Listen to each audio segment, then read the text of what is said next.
What's going on, ladies and gentlemen, saints and angsters? The late great Bernie Mac said, "What's up, you squares?" And welcome to another episode of Track Talk. I'm your host, Dominique Smith, and today's guest needs no introduction. Certified baller doing big things. He is the founder, the CEO, the owner of Track and Field Black History, as well as the Final Leg. Just seriously, be sure to check out the Final Leg, their YouTube page, because they are doing some great stuff on there. When I say they, I mean he, because he is the operation behind it. Check out his latest interview with Terrence Laird, as well as some of the little sessions that he has done. Very informative, very entertaining to watch. He is none other than the legend, my brother, Mr. Anderson, Emerole. Anderson, appreciate you being on the show. How you doing, fam? Absolutely, really good, Dom. Always good to come up here and chat and talk track as always, man. I know we're gonna have some good takes for today. Tonight's gonna be interesting. This episode is gonna be interesting because it is basically, this episode revolves around one topic, and that topic is Tyreek Hill. So let's just get into it. So Tyreek Hill, man, he ran this past weekend, ran the 60 in a Masters meet. The age range was 25 to 29, that's another episode in itself. When it comes to that, but he ran 6.7, so 6.70. Hasn't touched the track since, I believe, 2014. Yep. This would be, I don't want to say a non-story, but it wouldn't be as prominent if he did not basically call out everybody in the sport. And so he runs 6.70. He's done. He put the spikes up. He's done. Track and field had a field day. Just roasting this man, just egging him on, and just really expressing how they really feel, talking their mess, sticking their chest out, and hope. I would assume with the hopes of people putting respect on the sport. But Anderson, in my opinion, and I'm gonna let you go first, I think it did the opposite. So I want to hear your perspective. What did you make of Tyreek Hill and his 6.70 performance and the fallout from it? What is your take on it? So you the floor is yours. Oh man, well, I'm actually interested to hear what you have to say. But in general, I actually don't think that this was great for like track and field, the perception of it. Initially, DK Metcalf, he ran, a couple years ago, came in. I thought that was cool because of how he went about it. He wasn't like talking crazy. He came in, he ran, he was super humble and everything like that. But now Tyreek Hill, he was coming in bragging. He called out, like you said, everybody. I think he was like calling out Usain Bolt before. Like, I don't know, he's calling out everybody. Comes in and he goes to like you said, a Masters meet where, all respect to all the runners, of course, but it's not like, nobody's running, right?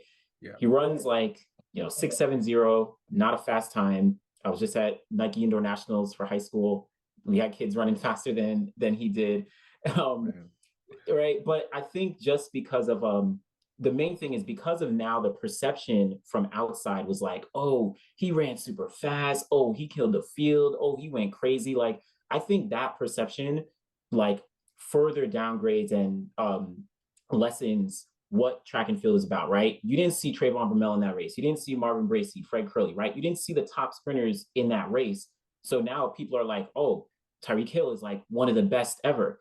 And people were saying like this was a Masters race. Like, what does Masters mean? Oh, that's the best in the world, right? That's Masters. No, right? Like we know in track and field, that's not how it works. So that I think lessened the perception of track and field, unfortunately, because the outside doesn't have, they unfortunately don't have a clue about our sport. And Tyreek Hill coming in, kind of running what he did. All respect to him for actually running, but from now, I don't think this didn't help the perception of track and field, in my opinion. I agree with you wholeheartedly. I always said that this is how I feel about it. You are a track and field athlete. You have no business engaging with non-track and field athletes who want to come and run. It irritates everybody when you hear the commenter say world-class speed. I get it. it irritates me, it irritates you, it irritates everybody. It is you know, it would offend me, you know, if I was a runner, because it's like, yo, this is real world class speed. Because the truth of the matter is, everybody and their moms know that your average person cannot do what a track and field athlete does. Your average elite athlete, LeBron James, is not running 9.7 and 100, and he's arguably, is specifically at his prime, one of the best in the world. As fast as Messi, as fast as Ronaldo, some of these other athletes that we talk about, we know that they can't touch, you know, a Usain Bolt in, you know, 9.58. But I agree with you wholeheartedly, because if you are a track and field athlete, you bringing in someone else to race, you know, whether it's a Tyreek Hill or DK Metcalf or anybody, you're in a no-win situation. It is a no-win situation for a track and field athlete, because if you go out and you beat whoever it is, said runner from the opposite sport, especially if they come in and, you know, they're like Tyreek, you know, they're talking trash, they're going on Club Shay, and, you know, they're calling out everybody and all this other mess. Then it's like, if you beat them, guess what the main comment was? Guess what the main comment was with Tyreek Hill, and or better yet, with DK Metcalf. Everybody's saying, "Yeah, put some respect on the sport," and the comments that I saw basically said, "Well, you're supposed to do that. Like, you were supposed to do that." Yep, lose-lose situation. So, but if you lose, you might as well cancel the sport because you're never going to hear the end of that. And so with Tyreek Hill, what I think, I look at it from a, try to make it from a business, you know, standpoint. And Michael Johnson alluded to it on Twitter. When Tyreek Hill run, guess what was trending on Twitter? It was Mm, not track. It was not hashtag track and field. It was hashtag Tyreek Hill. of Because course. now, if I'm Tyreek Hill, more eyes from a different sport is on me. This opens up different opportunities for marketing, because, you know, they'll show the clip. We do it all the time before a football game. They'll show a clip from a track meet where they are running this absurd time in 100. Well, it could be a slow time in 100, but the competition could be slow, but they can use it to say this dude is fast. So this further solidifies, you know, his claim of being the fastest in the NFL. So, you know, it's, you are in a, if you're a track athlete, don't take the, we are not, unfortunately, we are not big enough yet to be able to withstand something like that. So when everybody is talking crap and all that stuff, it makes us look bad. Like, I see, you probably seen it on social media. Everybody's just getting their takes in. Everybody's just, you know, telling him what it is, and just talking all that, you know, smack and all that stuff. But it makes us look bad, because it's like, okay, nobody watches the sport. And then it, you know what? I was thinking about it, and that was to my initial answer. And then I'm curious to hear, you know, what you think. We, it's proven, Bromell has the fastest time this year in Mhm. 6:42. And Hill did not race Bromell. He did not, as you said, Bracy, Coleman, even Noah Lyles. He didn't race any of those athletes. But we still look like bullies when we're saying, you know, put some respect on our name in this sport. We look like the bullies. Man, I don't know. I don't know.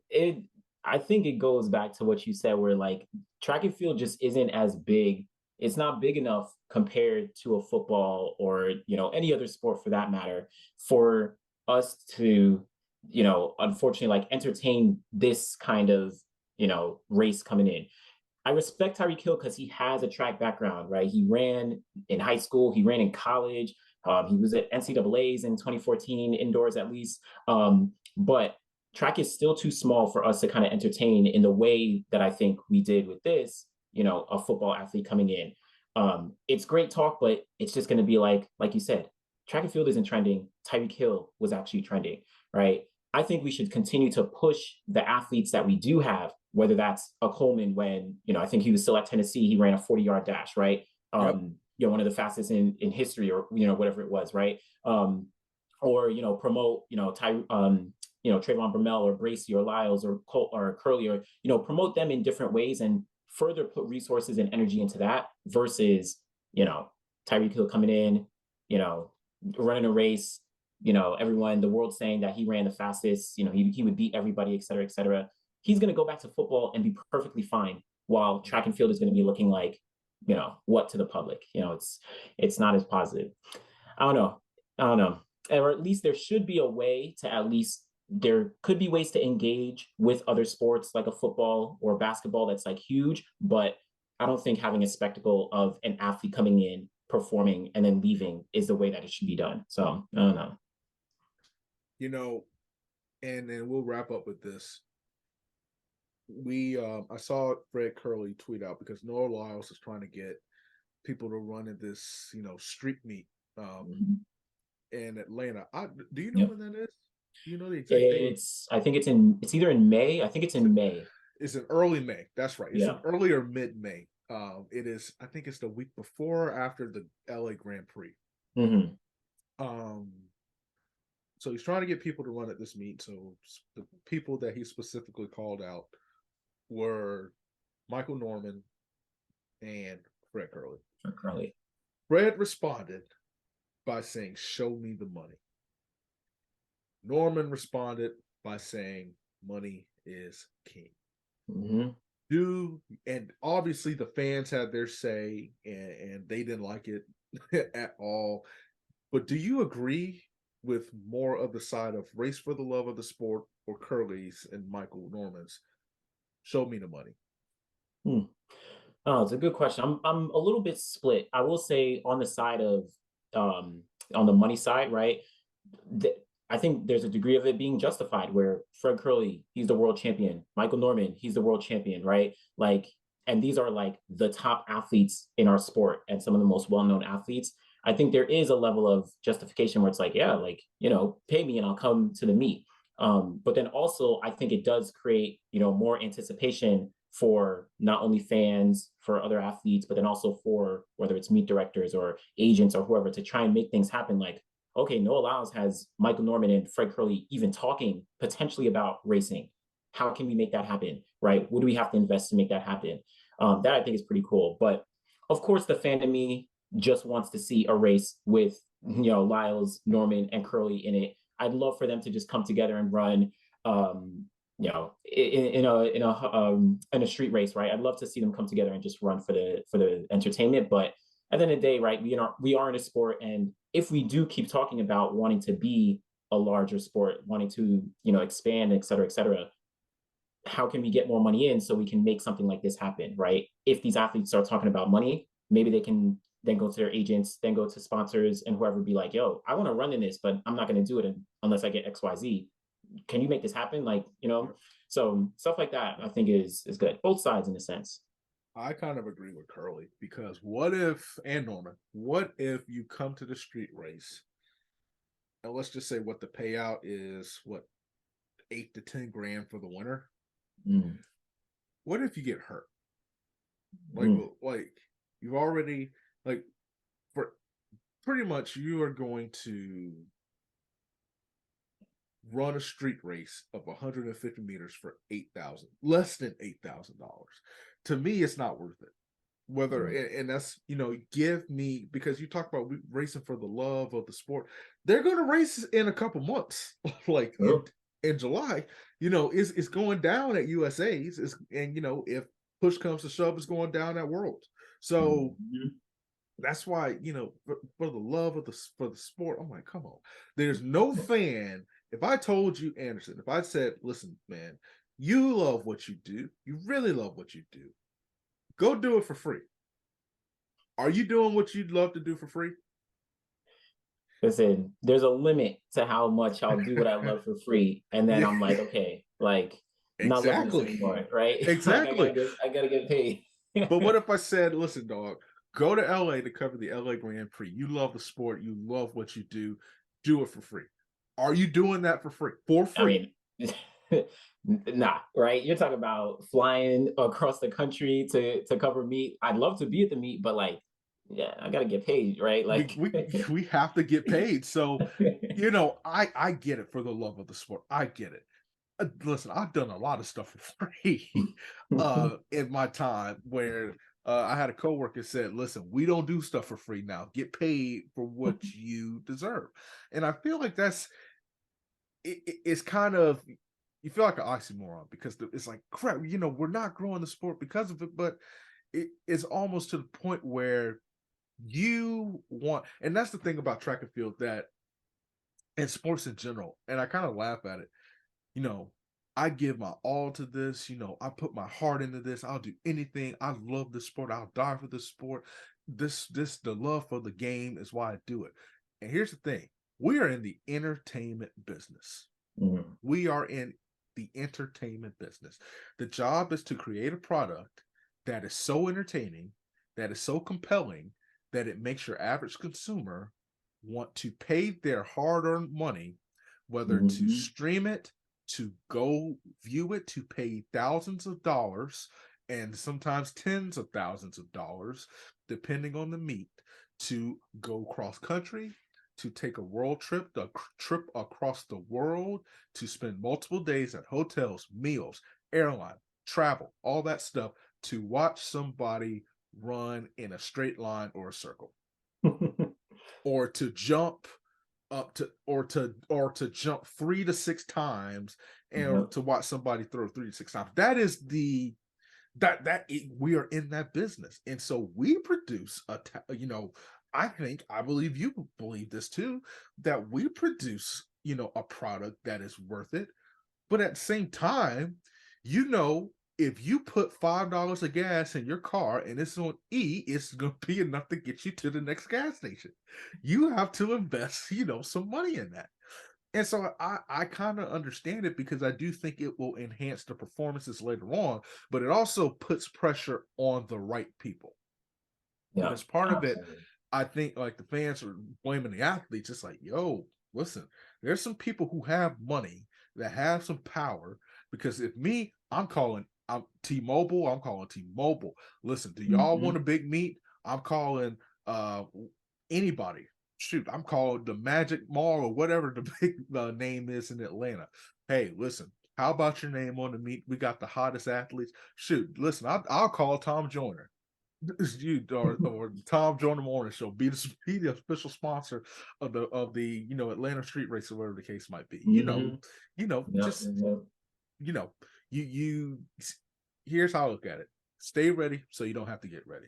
Very true. I will say that's a very good point. Your initial point on just like the injury, right? Like why go to a street meet if you're potentially going to risk injury? I think in 1997, the Donovan Bailey versus Michael Johnson got injured in that race. He probably got paid for all that because it was a show, but he got injured there and he couldn't run at USA's. They eventually gave him like a bye to the World Championships and all that, but like that's something you got to consider, right? Fred Curley goes to this meet, or Norman or whoever goes to meet, does it for fun, doesn't get paid, and now they get injured and they can't run at the World Championships or something. Like that's something that's a big deal. So it's true. You got to think about those things. Yeah, 150 meters in a street race, compared that to a couple $100,000 winning a gold medal, potentially, or it could be a contract year, it could be a money year headed into 2024. So it's like you can't be afraid, but you have to be smart. And so that's pretty much what we're saying. Anderson, appreciate you coming on the show. Where can the good people find you? Obviously talked about the final leg, but where can they find you and support the channel? Please subscribe to his channel also. Absolutely, yeah. Always Final Leg on YouTube, Track and Field Black History on Instagram, or trackandfieldblackhistory.com. You could always find my stuff. So yeah, always appreciate it, Don. Absolutely, brother. Appreciate you as always. Hope everybody enjoys the episode, and we will catch you next time.